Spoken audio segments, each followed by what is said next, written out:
Shalom, Bapak Ibu, Saudara-saudara yang dikasih oleh Tuhan Yesus Kristus. Pada hari ini kita akan membaca firman Tuhan dari Yohanes 1 ayat ke-12. Demikian bunyi firman Tuhan. Tetapi semua orang yang menerimanya diberinya kuasa supaya menjadi anak-anak Allah, yaitu mereka yang percaya di dalam namanya. Saudara yang dikasih oleh Tuhan Yesus Kristus, ketika kita mendengar Kristen, biasanya yang langsung timbul di dalam pikiran semua orang adalah mereka yang percaya kepada Yesus Kristus atau sebagai pengikut Kristus.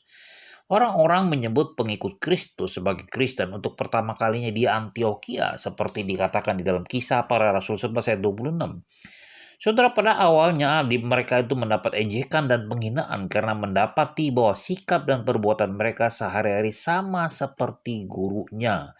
Memang adalah suatu keharusan ketika orang Kristen memiliki kehidupan yang sama seperti Kristus. Sebab firman Tuhan di dalam 1 Yohanes 2 ayat 6 mengatakan, barang siapa mengatakan bahwa ia ada di dalam dia, ia wajib hidup sama seperti Kristus telah hidup. Bahkan kamus Webster pun mendefinisikan bahwa orang Kristen itu sebagai orang yang mengaku percaya kepada Yesus sebagai juru selamat Yesus Kristus, atau percaya kepada agama yang mendasarkan pengajaran akan Yesus Kristus. Saudara, orang Kristen itu disebut orang percaya karena percaya kepada Yesus Kristus sebagai juru selamat, sebagai Mesias di dalam kehidupannya, saudara, sebagai juru selamat di dalam hidupnya. Percaya kepada Tuhan Yesus berarti percaya segala sesuatu mengenai Kristus, mengenai perkataannya, mengenai janjinya yang diperbuatnya, saudara. Karena itu, orang percaya tidak boleh lagi hidup mengandalkan kekuatan sendiri dan bersandar kepada pengertian sendiri. Percayalah kepada Tuhan dengan segenap hatimu dan janganlah bersandar kepada pengertianmu sendiri. Janganlah engkau menganggap dirimu sendiri bijak.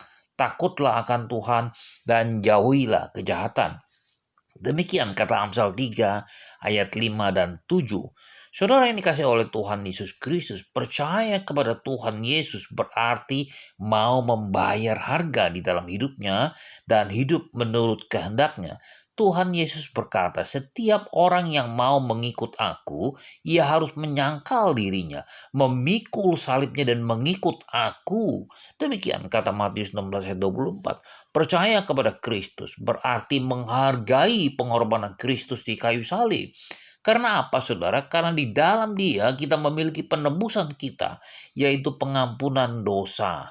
Percaya kepada Tuhan Yesus berarti menghargai pengorbanan Kristus di kayu salib dengan tidak lagi berkompromi dengan dosa dan hidup sebagai manusia baru. Percaya kepada Tuhan Yesus harus dibuktikan, saudara, melalui kehidupan yang menghasilkan buah-buah sesuai dengan pertobatan secara nyata.